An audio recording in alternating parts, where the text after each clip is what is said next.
ارشاد فرمایا لقد من اللہ علی المؤمنین اذ بعث فیہم رسولا من انفسہم یتلو علیہم آیاتہ ویزکیہم ویعلمہم الکتاب والحکمہ وإن كانوا من قبل لفی ضلال مبین۔ در حقیقت اہل ایمان پر اللہ رب العالمین کا ایک بہت بڑا احسان ہے کہ ہمیں میں سے ایک ایسا پیغمبر چنا ہے، پیغمبر دیا ہے، اور ہمیں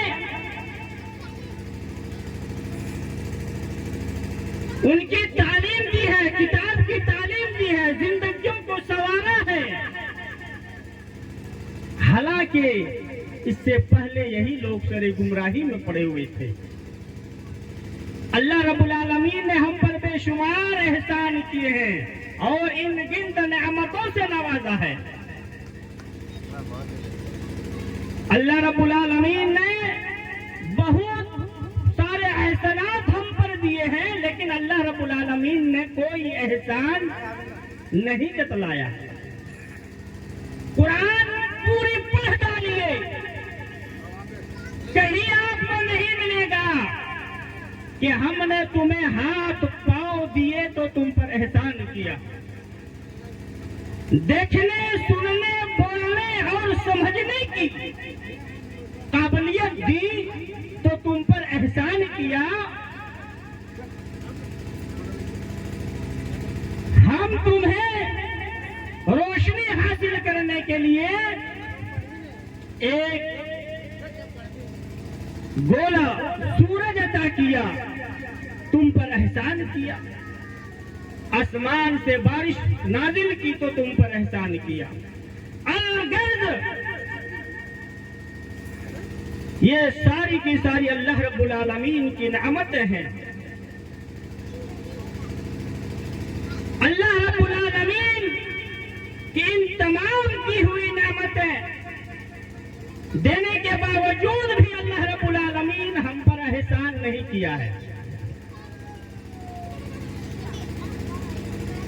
لیکن اللہ تبارک و تعالی نے اپنے آخری نبی جناب محمد رسول اللہ صلی اللہ علیہ وسلم کو ہمارے اندر مبعوث کر کے یہ احسان جتلا دیا ہے اور ہمیں ان کے امتی ہونے کا شرف بخشا ہے۔ اب سوال یہ پیدا ہوتا ہے کہ اللہ رب العالمین نے جناب محمد رسول اللہ صلی اللہ علیہ وسلم کی بعثت کو ہم مسلمانوں کے لیے اپنا سب سے بڑا احسان کیوں قرار دیا؟ جواب اس کا یہ ہے کہ جناب محمد رسول اللہ صلی اللہ علیہ وسلم کے ذریعہ ہمیں اسلام کی دولت ملی، جو اللہ رب العالمین کی سب سے بڑی نعمت ہے۔ اللہ رب العالمین نے سورہ مائدہ کے اندر ارشاد فرماتا ہے اليوم اکملت لکم دینکم واتممت علیکم نعمتی ورضیت لکم الاسلام دینا۔ اے نبی، آج میں نے تمہارے لیے تمہارے دین کو مکمل کر دیا اور اپنی نعمت تمام کر دی اور تمہارے لیے اسلام کو تمہارے دین کی حیثیت سے قبول کر لیا۔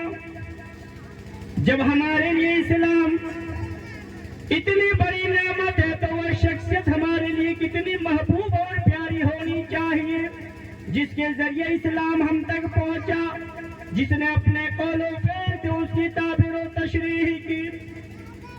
چونکہ وہ شخصیت جناب محمد رسول اللہ صلی اللہ علیہ وسلم کی ہے، اس لیے مسلمانوں کے لیے سب سے زیادہ محبت، انسان سے زیادہ نعمت، ساری نعمت سے زیادہ، سارے رشتہ داروں سے زیادہ جناب محمد رسول اللہ صلی اللہ علیہ وسلم سے محبت ہونی چاہیے۔ محبت رسول ایمان کا معیار ہے اور اس کے کامل ہونے کی علامت ہے۔ اللہ کے نبی صلی اللہ علیہ وسلم نے ارشاد فرمایا لا يؤمن أحدكم حتى أكون أحب إليه من والده وولده والناس أجمعين۔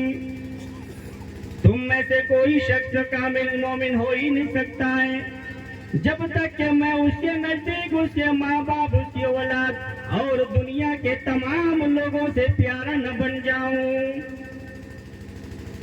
میرے پیارے بھائیوں، اللہ کے نبی صلی اللہ علیہ وسلم اپنی امت سے کس قدر محبت کیا کرتے تھے میرے بھائیوں۔ کسی کو اگر محبت کا اندازہ کرنا ہو تو عین مصیبت اور پریشانی کے وقت اور عین خوشی کے وقت اس کا اندازہ لگانا چاہیے۔ انسان مصیبت کی انتہا کو پہنچ جائے اور خوشی کے آخری مقام پر ہو اور تب بھی وہ اپنی محبت کو نہ بھولے تو انسان ایسے انسان پر کوئی شک و شبہ نہیں ہوتا۔ اللہ رب العالمین جناب محمد رسول اللہ صلی اللہ علیہ وسلم معراج کی رات میں اللہ رب العالمین سے گفتگو کر رہے ہیں اور فرما رہے ہیں التحیات للہ والصلوات والطیبات، تمام زبانی عبادتیں، تمام روحانی عبادتیں اور تمام مدنی عبادتیں اللہ رب العالمین کے لیے ہیں۔ اللہ رب العالمین جواب میں فرماتا ہے السلام علیکہ ایھا النبی ورحمۃ اللہ وبرکاتہ، اے نبی جناب محمد رسول اللہ صلی اللہ علیہ وسلم آپ پر سلامتی اور اللہ کی رحمتیں اور برکتیں نازل ہوں۔ پھر جناب محمد رسول اللہ صلی اللہ علیہ وسلم نے فرمایا السلام علینا وعلی عباد اللہ الصالحین، اے نبی تمہارے اوپر بھی سلامتی ہو اور تمہارے میرے نیک بندوں پر بھی سلامتی ہو۔ میرے پیارے بھائیوں، اللہ کے نبی صلی اللہ علیہ وسلم اپنی امت سے کس قدر محبت کیا کرتے تھے۔ اللہ کے نبی جناب محمد رسول اللہ صلی اللہ علیہ وسلم اللہ رب العالمین سے بات چیت کر رہے ہیں، خوشی کا کیا مقام رہا ہوگا، لیکن تب بھی اپنی امت کو بھولے نہیں ہیں، اپنی امت کی فکر میں لگے ہوئے ہیں، کامیابی کی فکر میں لگے ہوئے ہیں۔ میرے پیارے بھائیوں، جب نبی اپنے امت کے لیے اس طرح فکر کرے تو ہم اپنی نبی کے لیے نبی کی سنت کو ہم زندہ کیوں گاڑے ہوئے ہیں؟ نبی سے ہماری محبت کہاں ہے؟ صرف ہم دعویٰ کر رہے ہیں کہ ہم نبی سے محبت کرتے ہیں، محبت بالکل ہے ہی نہیں ہے، بالکل محبت نہیں ہے۔ میرے پیارے بھائیوں، میدان محشر کے دن سارے لوگوں یہاں تک کہ انبیاء علیہ الصلوۃ والسلام کی زبان پر نفسی نفسی کا عالم ہوگا، لیکن اس دن بھی اللہ کے نبی صلی اللہ علیہ وسلم اللہم امتی اللہم امتی کہیں گے، یا اللہ یہ میری امت کے لوگ ہیں، یہ میری امت کے لوگ ہیں۔ میرے پیارے بھائیوں، نبی اپنی امت کے لیے اتنی فکر میں ہیں اور ہم نبی کی سنت کو مٹا دیے ہیں۔ میرے پیارے ساتھیوں، کتنے ایسے مسلمان ہیں جو ہم نبی کی سنت کو بھی ادا نہیں کر رہے ہیں، بہت سارے ایسے مسلمان ہیں جس کی چہرے پر داڑھی تک بھی نہیں ہے۔ اللہ کے نبی صلی اللہ علیہ وسلم جس کی آخری وصیت یہ تھی کہ نماز کو قائم کرو، نماز کو ادا کرو، لیکن ہم نماز ہی سے دور رہتے ہیں اور کہتے ہیں کہ نبی سے ہم محبت کر رہے ہیں۔ یہ محبت نہیں ہے میرے بھائی، یہ محبت نہیں ہے۔ صحابہ کرام کو دیکھیے کہ اللہ کے نبی صلی اللہ علیہ وسلم سے کس طرح محبت کیا کرتے تھے۔ میرے پیارے ساتھی، تاریخ اسلام کا جائزہ لیجیے اور تاریخ اسلام کے اندر ایسے ایسے واقعہ موجود ہیں کہ اگر انسان کی فطرت اگر زندہ ہوتی ہے تو ایک ہی لفظ کافی ہے، 2-3 گھنٹے تقریر کرنے کی کوئی ضرورت نہیں ہوتی ہے۔ اگر انسان کی فطرت زندہ ہو تو ایک ہی لفظ کافی ہے اور وہ سیدھی راہ پر وہ چلے آتے ہیں۔ میرے پیارے بھائیوں، ایک رکشہ چلانے والا غریب مزدور دن بھر وہ کمانے کے لیے